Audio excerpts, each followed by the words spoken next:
오늘 함께 살펴볼 말씀은 마태복음 16장 18절인데요. 제가 봉독하겠습니다. 또 내가 네게 이르노니 너는 베드로라. 내가 이 반석 위에 내 교회를 세우리니 음부의 권세가 이기지 못하리라. 교회에 대한 얘기죠. 예수님께서 이제 교회를 반석 위에 세우시겠다 말씀을 하셨습니다. 오늘 제목을 반석 위에 세운 교회라고 정했습니다. 따라서 이제 마태복음 16장의 오늘 우리가 살펴볼 말씀은 이제 교회 관점에서 이해를 하면 이해에 도움이 되겠습니다. 예수님께서 우리에게 알려주기를 원하시는 교회는 어떤 교회여야 하는가? 결론은 반석 위에 세운 교회여야 한다는 거죠. 근데 이제 이 말씀을 예수님께서 시작하시는 그 출발이 마태복음 16장 이제 13절부터 시작이 됩니다. 13절부터 보시면 예수께서 가이사랴 빌립보 지방에 이르러 제자들에게 물어 가라사대 사람들이 인자를 누구라 하느냐? 가로되 더러는 침례 요한, 더러는 엘리야, 어떤 이는 예레미야나 선지자 중에 하나라 하나이다. 이렇게 제자들이 대답을 합니다. 이 말씀을 잠시 설명드리면 예수님께서 이제 공생애를 잠시 이제 멈추시고 제자들을 집중적으로 교육하시기 위해서 주로 이방인들이 모여 사는 이제 가이사랴 빌립보라는 지방으로 이제 잠시 공생애를 멈추시고 제자들과 함께 그곳으로 가셨어요. 이곳은 이제 대부분 이방인들만 모여 사는 곳입니다. 갈릴리 북쪽에. 이스라엘 사람들이 아니라 이방인들이 모여 사는 곳이에요. 당연히 이방인들이 모여 살던 1세기 로마의 식민지라면 뭐가 많았겠어요? 로마인들은 뭘 좋아했습니까? 우상을 많이 섬겼어요. 그리스 로마 신화의 이야기처럼 우상이 많았어요. 근데 우상의 특징은 뭡니까? 우상은 없는 것을 섬기려니 있어 보여야 돼요. 그래서 있어 보이려면 어떻게 됩니까? 규모가 커야 돼요. 그리고 비싼 재료를 써야 돼요. 일단 가이사랴 빌립보에는 이제 우상을 섬기는 이제 신전들이 많았는데 특별히 이제 황제를 이제 섬기기 위한 이제 것들도 있었습니다. 그러니까 황제를 잘 보이기 위해서 현재 정치인들이 로마 황제에게 잘 보이기 위해서 황제를 숭배하는 어떤 신전을 짓고 이제 그렇게 이제 숭배를 했다는 거죠. 산당도 있고 신전도 있고 미신을 섬기는 신전이 있고 황제를 섬기는 여러 특별한 장소를 마련해서 이제 말 그대로 눈에 보이는 뭔가를 이제 섬기기를 원했던 것이죠. 가시적인 것, 눈에 보이는 것, 손에 잡히는 것을 중요하게 생각하는 사람들이 사는 곳에 예수님께서 제자들 데리고 가셔서 이상한 질문을 하셨어요. 근데 이 질문을 어떤 문맥에서 이해된다고요? 교회의 관점에서 이해를 해야 되는 거예요. 반석에 교회를 세우겠다 예수님 말씀하셨는데 그 말씀을 하시기에 앞서서 예수님께서 제자들에게 이방인들이 모여 사는 곳에서 질문을 이렇게 합니다. 매우 흥미로운 질문이에요. 가이사랴 빌립보 지방에 이르러 제자들에게 물어 가라사대 사람들이 인자를 누구로 하느냐? 이 사람들은 누굽니까? 이 사람들은 가이사랴 빌립보에 사는 사람들이에요? 아니면은 이스라엘 사람들이에요? 아니, 누구를 얘기하는 겁니까? 이 사람들이 누굽니까? 누굴까요? 뭐 틀려도 괜찮아요. 누굽니까? 어쨌든 사람들이 누굴까요? 그 사람들이 누군지를 알아야 대답을 할 거 아니에요. 근데 대답을 들어보니 제자들과 예수님이 어떤 사람들을 염두에 두고 얘기했는지를 알 수가 있습니다. 그 다음 대답이 뭐예요? 14절 가로되 더러는 침례 요한, 더러는 엘리야, 어떤 이는 예레미야나 선지자 중 하나라고 사람들이 말합니다라고 말한 이 사람은 가이사랴 빌립보에 사는 이방인들이 아니에요. 이방인들은 이런 개념이 없잖아요. 이스라엘의 선지자들 이름을 나열하고 있는 걸 보니까 예수님이 사람들이 인자를 누구라 하더냐라는 질문의 사람들은 이스라엘 사람들을 얘기하는 거예요. 근데 이상하지 않습니까? 지금 제자들과 함께 이방인들이 모여 사는 땅에서 제자들에게 이스라엘 사람들이 나를 뭐라고 생각하냐라고 물으셨다는 거예요. 왜 흥미롭잖아요. 그 말을 듣고 제자들이 대답을 그대로 했어요. 어떤 사람들은 침례 요한, 예수님과 동시대에 사는 사람이죠. 그 다음에 어떤 사람은 엘리야, 어떤 사람은 예레미야, 혹은 어떤 선지자 중에 하나라고 사람들이 말합니다. 라고 이제 대답을 했습니다. 이 말씀의 배경은 이래요. 그들은 갈릴리 지경을 넘어 우상 숭배가 성행하는 지방에 들어갔다. 그들 주위에는 세계 각지에 존재하는 미신의 풍습이 있었다. 우상들을 섬겼다는 거죠. 예수께서는 제자들이 이러한 것들을 보므로 이방인에 대한 저희의 책임을 느끼게 되기를 바라셨다고 그랬습니다. 그러니까 이방인들을 구원해야 되는 이스라엘 백성들, 특별히 제자들에게 어떤 선교의 책임을 알려주시기 위해서 이제 그곳에 가시고 그런 질문을 이제 하기를 원하셨다는 거예요. 이방인 마을에서 이스라엘 사람들의 생각을 왜 물어보셨을까요? 이스라엘 사람들이 생각이 몰라서 물으셨을까요? 이스라엘 사람들이 예수님을 어떻게 생각하는지 예수님 모르십니까? 어떤 대접을 받는지 모르실 리가 없죠. 쫓겨나고 사람들이 예수님을 싫어했으니까 잘 아셔요. 근데 왜 질문을 하셨을까요? 그들의 생각을 예수님께서 제자들에게 물으셨을 때 제자들의 대답은 쉬운 말로 정답이었어요. 사람들의 생각을 대답하는 건 어렵지 않아요. 여러분, 다른 사람들이 어떻게 생각하는 걸 말하는 건 어렵습니까? 어렵지 않습니까?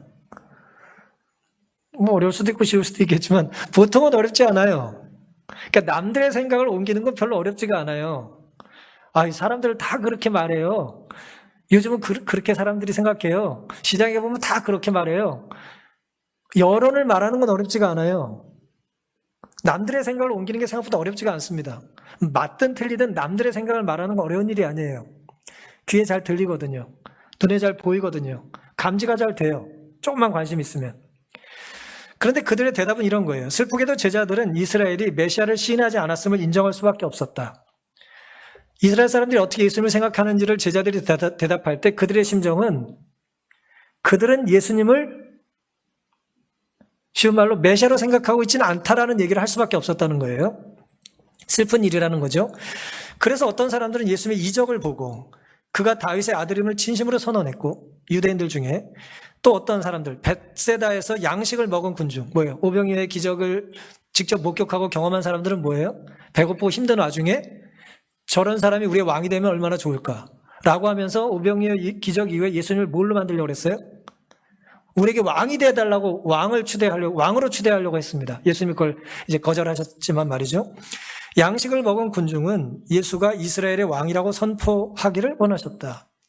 많은 사람들이 예수를 선지자로는 받아들일 준비를 하였으나 그가 메시아라고는 믿지 않았다. 이게 이제 이스라엘 사람들에 대한 제자들의 보고예요. 예수님을 그들이 어떻게 생각하는지를 보고한 내용이라는 것입니다. 예수님께서 질문하셨을 때는 의도가 있습니다. 몰라서 질문하신 게 아니에요. 대답을 듣고 깨우쳐 주시기 위해서 질문하신 거예요. 예수님은 얼마 후에 정확히 한 6개월쯤 뒤에 십자가에 달려 이제 돌아가실 때가 됐습니다. 6개월밖에 남지 않았어요. 그리고 그 시련을 닥칠 것을 예수님께서 아셨습니다. 그리고 그 시련을 예수님만 겪는 게 아니라 누구도 겪어요? 예수를 쫓는 제자들도 겪을 것을 예수님이 아셨어요. 그럼 여러분께서 혹 예수님의 심정이라면 십자가에 달려 돌아가신 예수님을 보고 제자들이 방황하고 절망할 걸 아시죠? 그럼 그 극심한 시련을 예수님께서는 제자들이 견디길 원하실까요? 넘어지길 원하실까요? 견디길 원하시겠죠. 그럼 견디기 위해서는 견딜 힘이 필요하죠. 그렇죠? 예수님은 지금 이 질문들을 통해서 그들이 시련을 견딜 힘을 갖기를 원하셨던 거예요. 그게 질문의 요지입니다. 피할 수 없는 시련을 예수님께서는 제자들이 견디기를 원하셨던 거죠. 그래서 그들에게 필요한 게 뭔지를 이제 물으시는 거예요. 그리고 이 질문을 하기 위해서 첫 번째 질문을 한 겁니다. 사람들이 인자를 누구라 하더냐라고 하는 질문은 핵심은 아니에요. 핵심은 뭡니까? 그 다음 질문이죠. 가라사대 너희는 나를 누구라 하느냐? 시몬 베드로가 대답하여 가로되 주는 그리스도시요 살아계신 하나님의 아들이시니이다. 예수께서는 장차 임할 시련을 견딜 힘을 얻을 수 있도록 당신께 대한 저희 믿음을 고백할 기회를 주셨다라고 이제 화시 기록을 하셨어요. 우리가 예수님의 질문에 내가 어떤 대답을 하느냐에 따라서 나는 장차의 시련을 견딜 수도 있고 시련이 닥치면 나는 언제 예수님의 자녀로 살았는지를 아무 상관없이 언제 그런 일이 있었냐는 듯이 예수님을 떠날 수도 있다는 거예요. 오늘 우리가 예수님께 내 개인의 믿음의 고백을 어떻게 하느냐는 매우 중요해요. 그러니까 누군가 찬양을 했을 때에 남들이 하니까 나도 아멘하고 박수 치는 게 아니라 남들과 무관하게 내가 받은 감동에 내가 반응하는 건 매우 중요한 것입니다.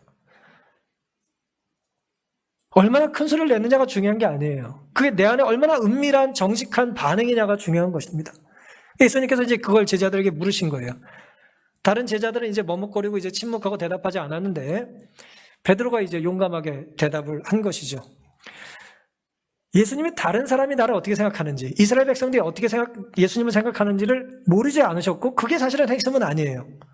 그러면 제자들이 예수님을 어떻게 생각하는지를 예수님이 모르셨을까요?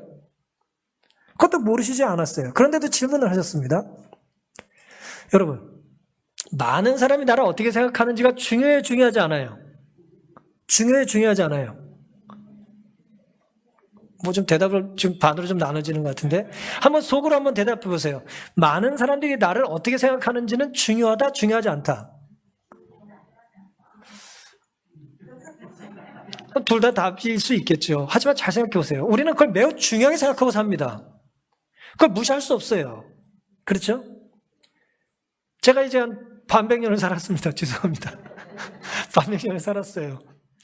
반백년을 사는 동안 제가 만난 많은 사람들의 일반적인 저에 대한 평가는 중요하지 않아요. 매우 중요하죠.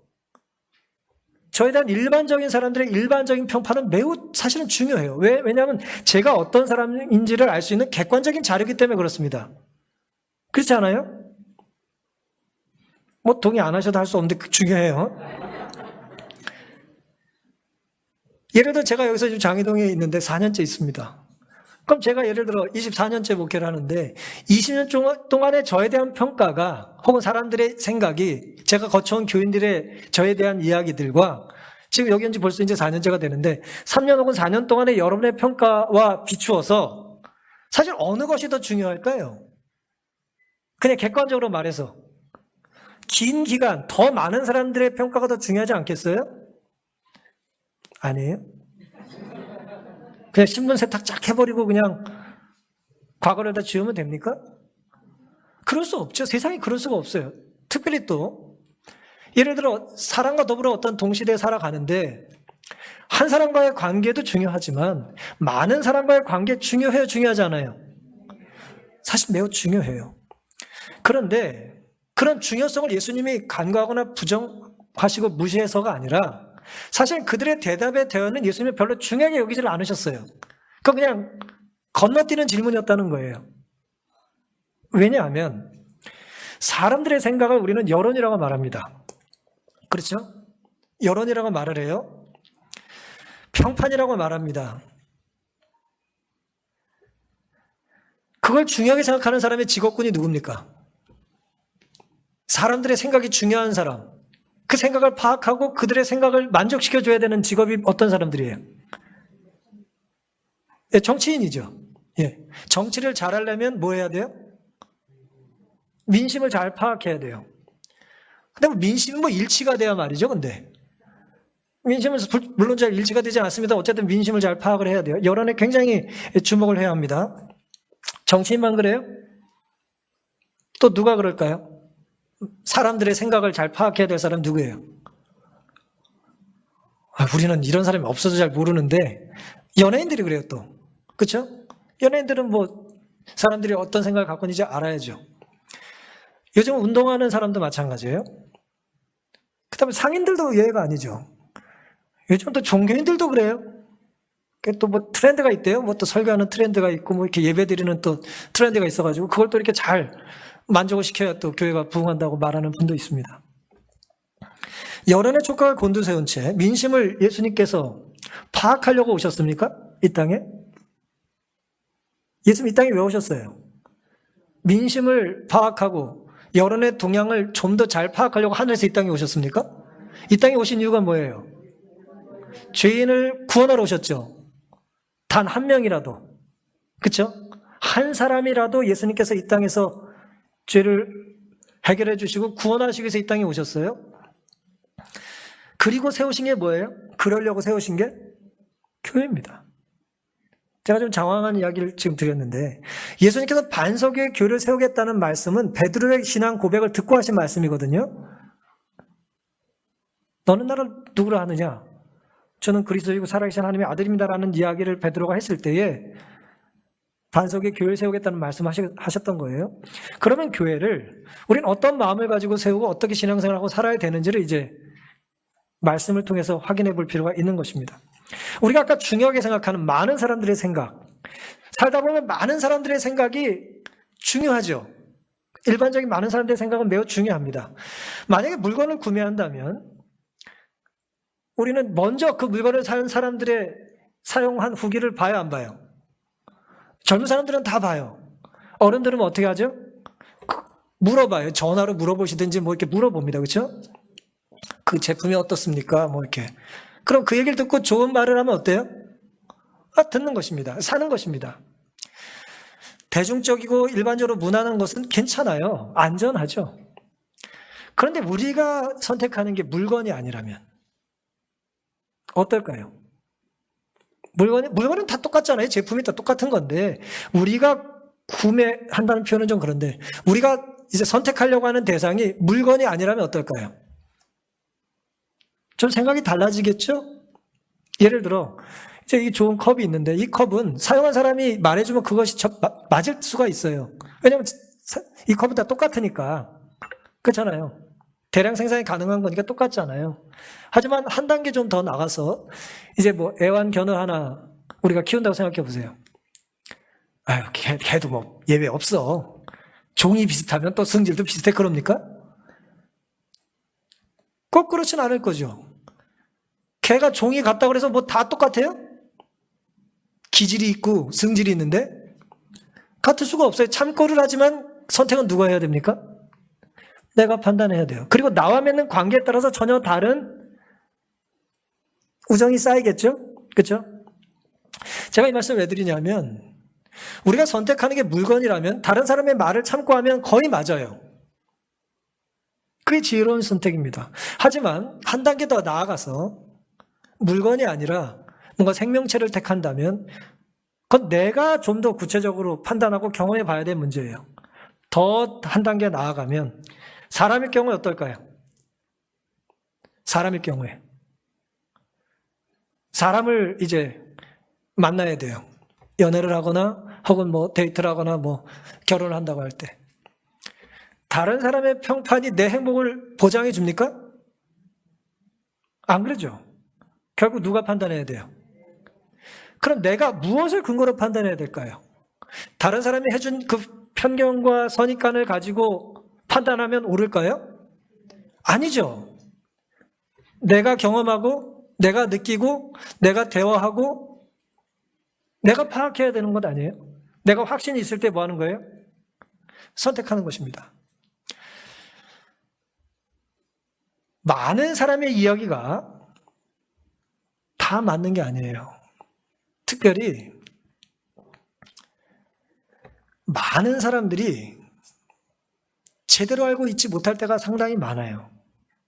많은 사람이 나쁘거나 어리석거나 뭐 무지해서가 아니라 사람들은 그 부분에 대하여 나만큼 관심이 없어요, 사실.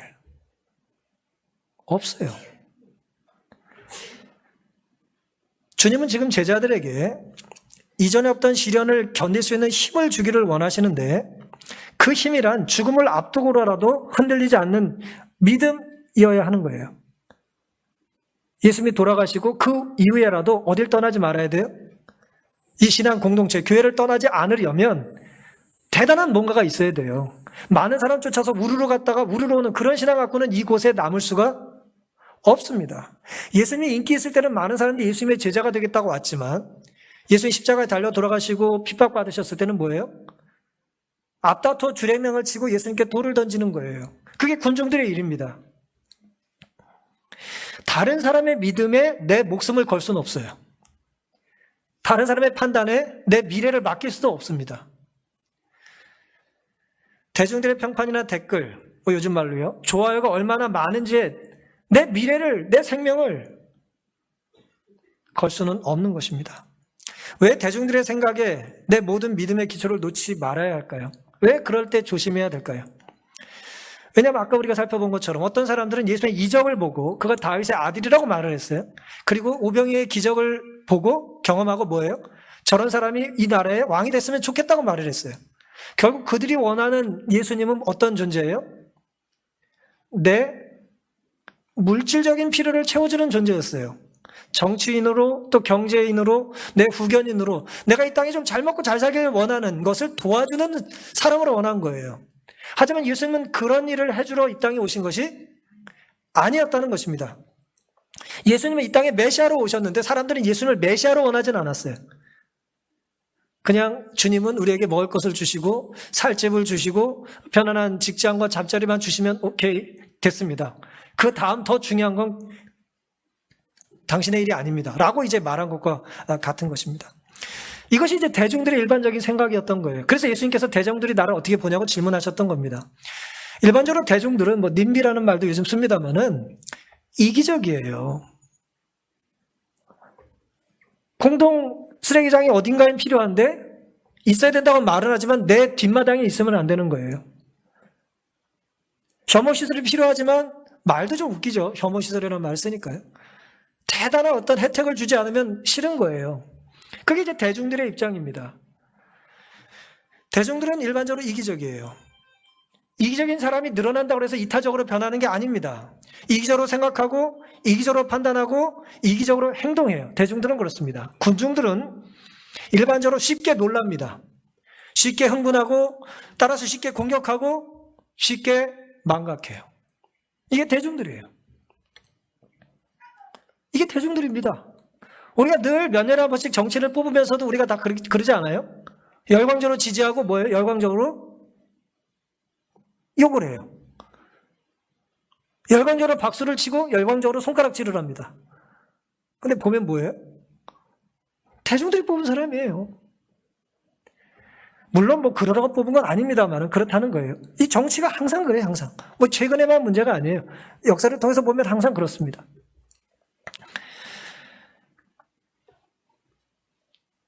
이적을 보고 기적을 보고 그들은 예수님을 좋아했던 것이죠. 이런 왕, 이런 선지자라면 따르겠다고 하지만 내 뭐를 걸진 않아요? 그 선지자에게 내 생명까지 걸진 않아요. 그 정도까지는 아니야. 그래서 주님께서는 제자들에게 질문을 다시 하신 거예요. 그게 대중들의 생각이다. 눈에 보이는 것만 갈망하는 우상을 숭배하는 사람들의 생각이다. 너희들은 나를 어떻게 생각하냐고 물으신 거예요. 여러분 그 1세기 이제 교회사를 공부하거나 이제 역사를 공부하면 흥미로운 이야기 중에 하나가 있는데 그게 뭐냐면 로마 시대는 이제 다신교잖아요. 얼마나 신들이 많습니까? 눈에 보이는 건 다 신이에요. 근데 기독교인들이 핍박을 로마에서 다 받을 때 어떤 이름으로 핍박 받았는지 아세요? 기독교인들이 왜 욕을 먹었는지 아세요? 여러 욕을 먹었지만 그 중에 하나가 이 다신교 국가에서 기독교인들이 먹었던 욕 중에 하나는 무신론자라는 욕이었어요. 왜 그랬을까요? 눈에 보이는 신을 섬기지 않는 거예요. 그리고 뭐 신을 섬긴다고 하는데 그 신이 뭐예요? 안 보여요. 자기의 섬기는 신은 안 보인대. 그러니까 그들의 관념 속에는 그런 신을 섬길 수 있는 상상력이 혹은 경험이, 체험이 없는 것입니다. 그래서 기독교인들은 무신론자라고 하는 핍박을 받은 거예요.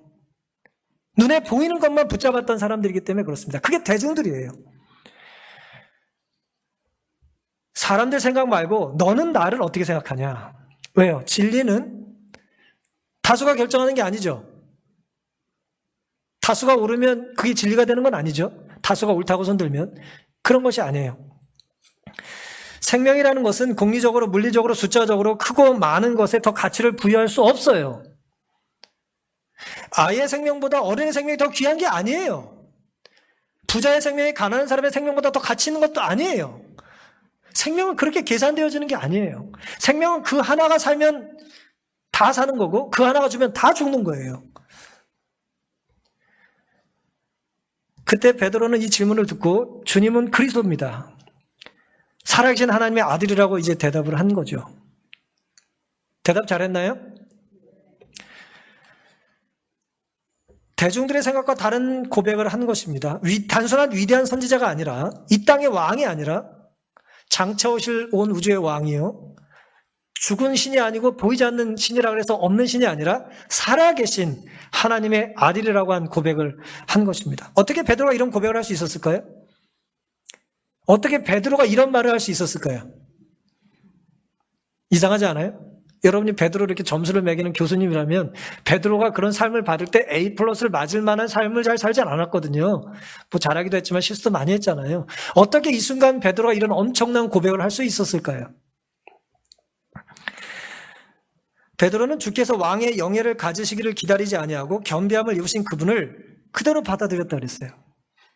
왕의 모습으로 변하지 않더라도 이 겸손한, 이 찢어진 옷을 입고 이 가난한 자의 발을 씻어주신 예수님을 그대로 받아들였다는 거예요. 그 순간에.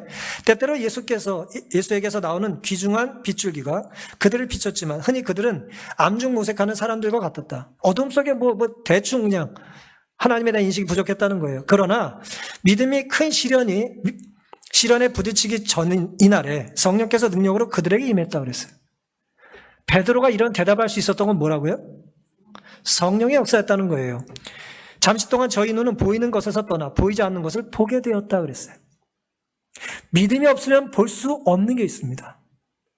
믿음이 없으면 감지할 수 없는 게 있어요. 그래서 사람들은 믿음이 없기 때문에 그저 눈으로 보고 손으로 만져지는 큰 것만 찾는 거죠.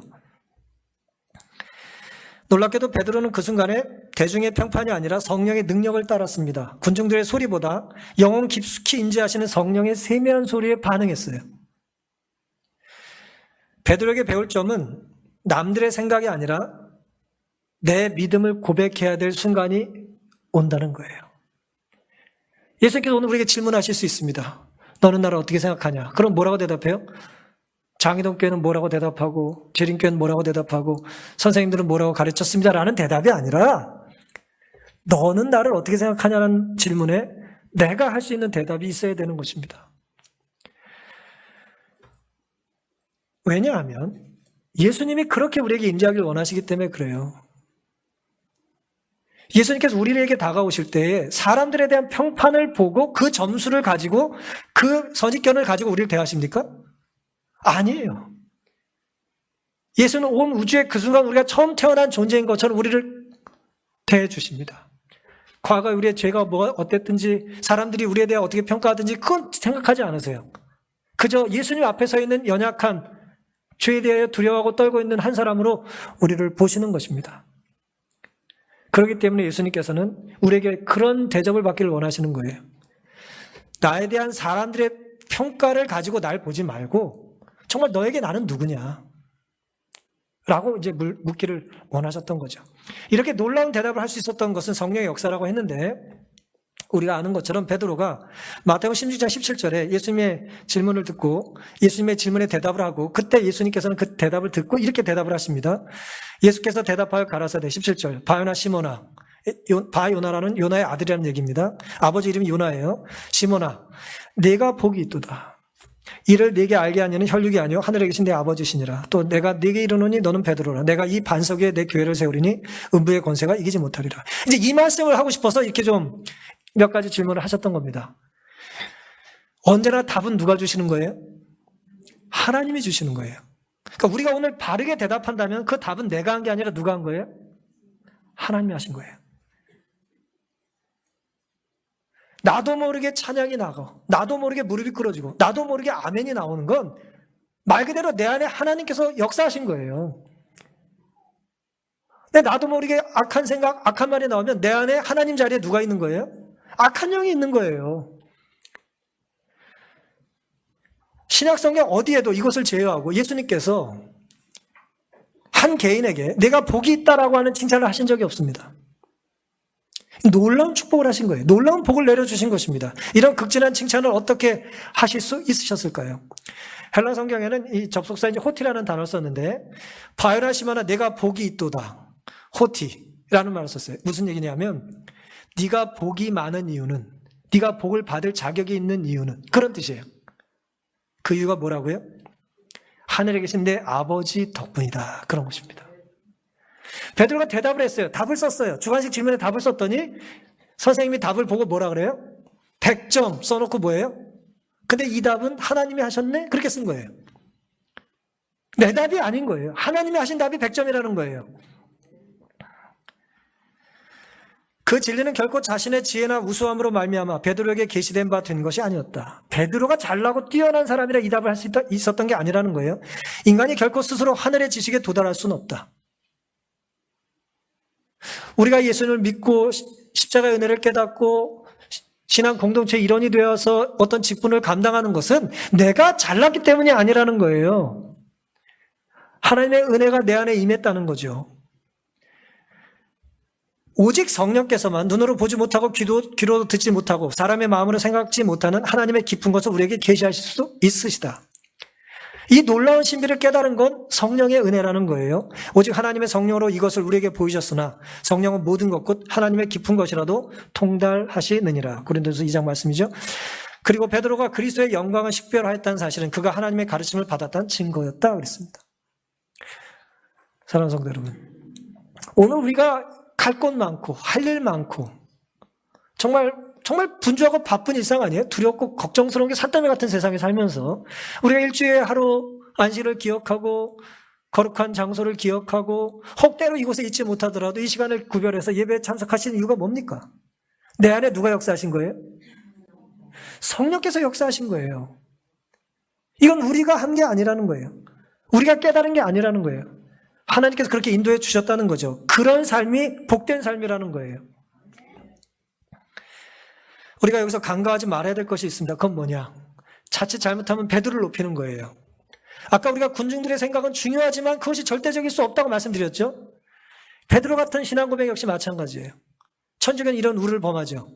베드로의 신앙 고백 위에 교회가 세워졌다고, 베드로 위에 교회가 세워졌다고, 그에게 천국의 열쇠가 주어졌다고 말하면서 베드로 일대 교황이라고 추대해요. 하지만 우리는 그걸 받아들이지 않아요. 베드로 위에 교회를 세우신 게 아니라 그 연약한 베드로를 하나님께서 사용하신 거죠. 그리고 교회는 반석 위에서만 세워지는 거예요. 그리스도 위에서만 세워져야 되는 것입니다. 숫자와 크기가 진리를 결정할 수 없듯이 위대한 한 사람의 천재적인 발상이 우리를 구원할 수도 없는 거예요. 우린 대중을 따라 아무 생각 없이 하늘나라 갈 수 없고 천재의 말 한 말이 하늘나라 가는 것도 아니에요.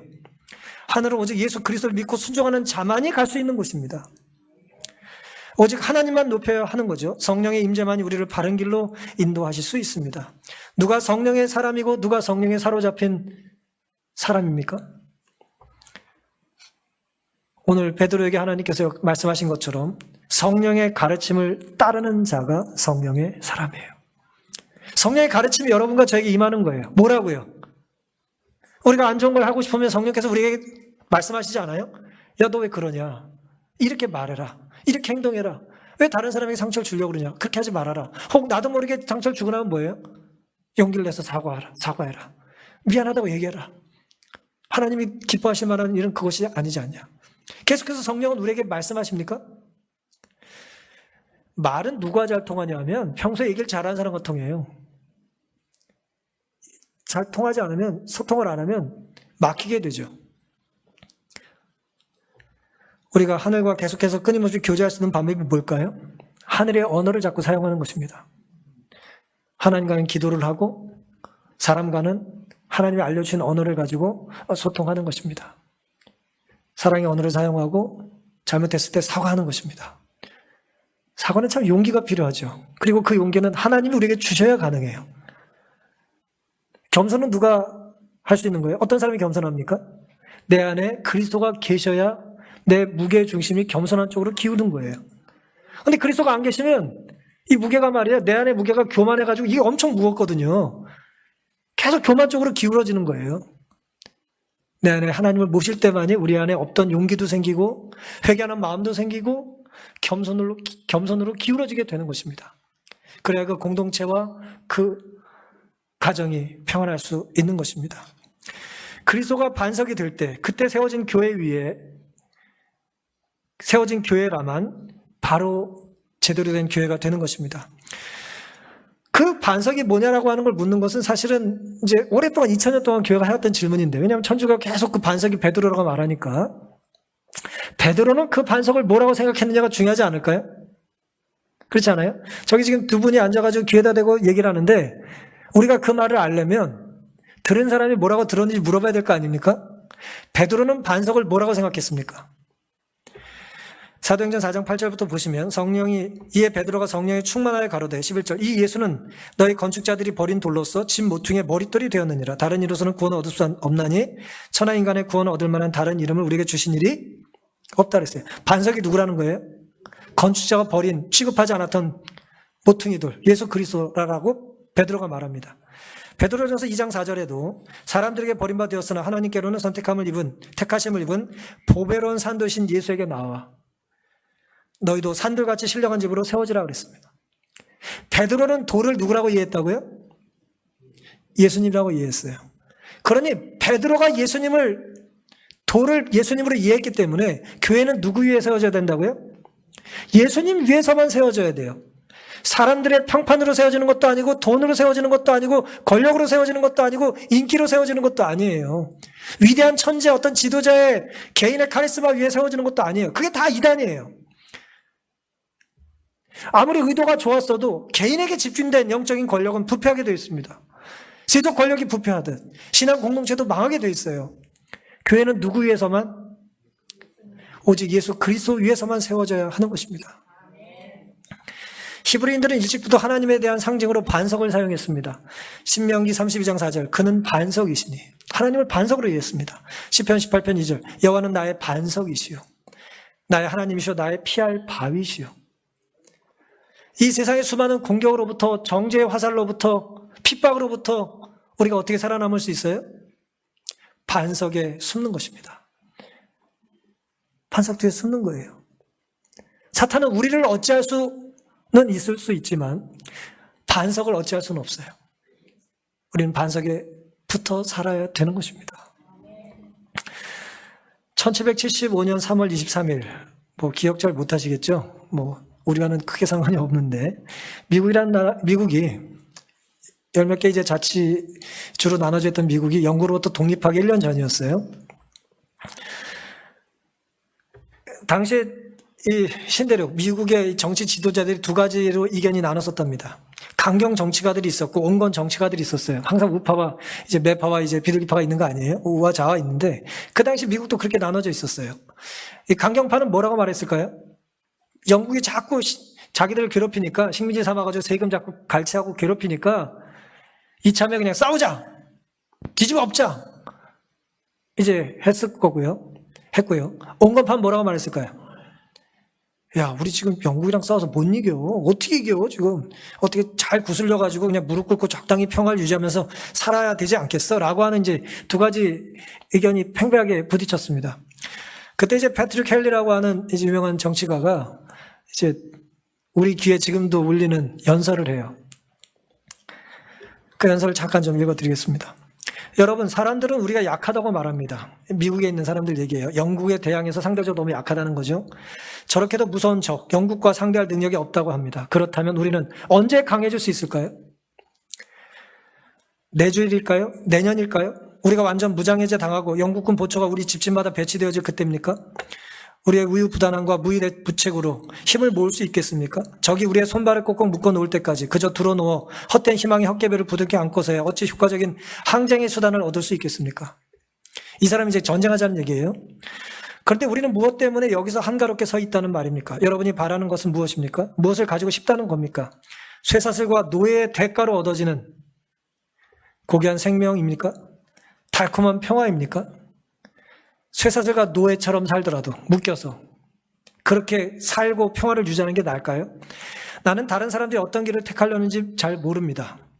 다만 나에게 자유를 달라. 그렇지 않으면 죽음을. 이게 이 사람 연설의 마지막 문장이에요. 많이 들어보셨죠? 뭐가 아니면 뭘 달라? 자유가 아니면 죽음을 달라. 요즘 어떤 사람은 빵이 아니면 죽음을 달라. 커피가 아니면 죽음을 달라. 승진이 아니면 죽음을 달라. 그럴 수 있어요. 이게 패러디죠. 원래 이 말은 뭐예요? 나에게 자유가 아니면 죽는 게 낫겠다는 얘기예요. 물론, 그리고 나서 이제 1년 뒤에 이제 영국으로부터 이제 어쨌든 독립을 하는데, 미국의 독립운동의 영향으로 모두가 일시적으로 자유를 누린 건 아니죠. 왜 그렇습니까? 독립선언문에는 모든 사람은 평등하게 태어났고, 조물주로부터 양도할 수 없는 권리를 부여받았다라고 써 있어요. 들어보셨죠? 학교 다니면서? 모든 인간은 다 똑같다는 거예요. 근데 이 말이 굉장히 아이러니한 겁니다. 이로부터 100년 동안 미국은 흑인들을 노예로 삼아요. 그들로부터 100년 동안 또 더 흑인들을, 이때 이제 독립운동에 동참했던 대부분의 사람들이 이제 지주였어요. 백인 지주. 그러니까 모든 사람이 평등하다라고 하는 이 독립선언문은 누구는 아니에요? 흑인은 아니에요. 인디안도 아니에요. 어쨌든 유색인도 아닙니다. 그냥 백인, 남자들. 그래, 그들의 의식이 그 수준에는 그때는 그 수준이었다는 거죠. 그럼에도 불구하고 이런 기본적인 생각들은 점점 이제 발전했어요. 이 모든 사람이라고 하는 그 범주 안에 사람들을 이제 다 집어넣은 거예요. 장애인도 넣고, 예를 들어 여자도 넣고, 노예도 넣고, 그렇게 이제 점점 발전해서 오늘까지 온 것입니다. 제가 잠깐 미국 역사 이야기를 잠깐 해드린 이유는 어느 공동체, 어느 나라든 자신들의 입장에서의 자유와 독립을 위해 싸운 누가 있습니까? 영웅이 있어요. 자유란 목숨을 걸 만큼 소중하다고 생각하는 사람들이 있었던 겁니다. 예수님은 우리에게 죄로부터 자유롭게 해주시고 싶으셔서, 우리의 영혼에 자유를 주고 싶으셔서 예수님의 생명을 거셨어요. 그게 십자가입니다. 그리고 그것을 높이는 게 교회예요. 따라서 우리가 교회에서 신앙생활을 한다는 것은 기초가 십자가가 아니라면 우리는 결국 무너질 겁니다. 음부의 권세 앞에서. 죽음 앞에서 다 무너질 거예요. 십자가가 아니라면. 왜냐하면 두렵거든요. 당장 사는 게 낫지 왜 싸웁니까? 하지만 진정한 신앙 자유와 양심의 자유와 그 후손들의 자유를 위해서 싸운 사람들이 있었기 때문에, 비록 불완전한 자유였다 할지라도, 비판마다 마땅한 자유라 할지라도 오늘 그의 말은 여전히 우리에게 울리는 감동을 주는 것입니다. 주님의 자유를 위해서가 아니라 우리의 자유를 위해서 예수님께서는 십자가에 달리셨습니다. 그렇게 세워진 게 교회예요. 만약 교회가 그 사랑과 그 희생과 그 든든한 반석 위에 세워진 것이 아니라면 그것은 교회라고 불릴 뿐 교회가 될 수 없습니다. 로마 교회가 예를 들어 2세기, 3세기, 4세기 되면서 타락한 이유는 교회라고 하는 공간은 많아졌지만, 건물은 많아졌지만 그 건물의 교회의 정신은 다 사라져 버렸기 때문이에요. 베드로전서 5장 8절 9절 근신하라 깨어라 너희 대적 마귀와 우는 사자같이 두루다니며 삼킬 자를 찾나니 9절 너희는 믿음을 굳게 하여 저를 대적하라. 이는 세상에 있는 너희 형제들도 동일한 고난을 당하는 줄을 알미니라. 예수님 재림하시기 직전까지 사탄은 우리를 뭐 할 거예요? 흔들 겁니다. 그럼 사탄이 정말 우리를 흔들 때 개인적으로, 가정적으로 흔들겠지만 어디 흔들면 좋을까요? 여러분이 사탄이라면. 교회 흔들면 다 넘어갈 거 아니에요. 사탄이 똑똑하니까 교회를 흔들면 돼요. 그럼 교회 흔들기 좋은 게 뭐가 있어요? 어쨌든 교회 지도자들을 흔들겠죠. 교회 성도들의 가정을 흔들겠죠. 요즘 자본주의 시대에 돈이 필요하니까 우리의 경제를 힘들게 하겠죠. 그런 많은 어려움 속에서 흔들리는 교회에서 우리가 주목해야 되는 건 대중들의 평가나 어떤 똑똑한 한두 사람의 고백이 아니에요. 이 위기를 극복하는 것은 말씀이고 하나님의 가르침이고 성령께서 주시는 지혜여야 합니다. 다른 어떤 것으로는 이 위기를 우리가 이길 수가 없어요.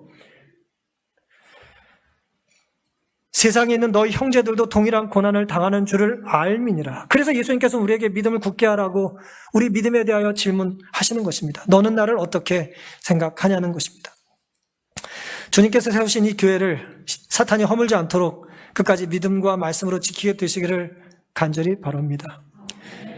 장인원교회 나오시는 이유가, 재림교회 나오시는 이유가 사람들이 이 교회를 좋게 말하니까, 재림교회 사람들이 좋아하니까 나오시는 것도 한몫할 수 있겠지만, 나오는 동기가 될 수는 있지만 이 자리에 붙어 있을 수 있는 이유가 될 수는 없어요. 그게 어떤 한두 사람의 감동 때문에 우리가 이곳에 올 수는 있지만 예수님이 아니라면 결국 우리는 그 사람에게 실망하게 될 것입니다.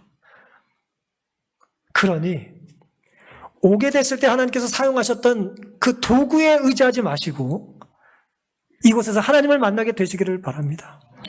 주님을 의지하고 붙잡게 되시기를 바랍니다.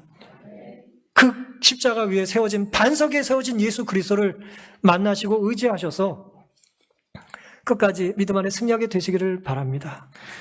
소풍 가려면 우리가 날씨를 확인하죠. 제가 안타까운 것은 요즘 예배를 드릴지 말지 뉴스를 확인한다는 거예요. 이건 잘못된 것입니다. 우린 스스로 하나님께 드려야 될 말이 있어야 돼요. 다시 한번 우리의 찬양의 감동이, 또 말씀의 울림이, 우리 각자의 기도엔 떨림이 회복될 수 있기를 바라면서 오늘 말씀을 마치겠습니다.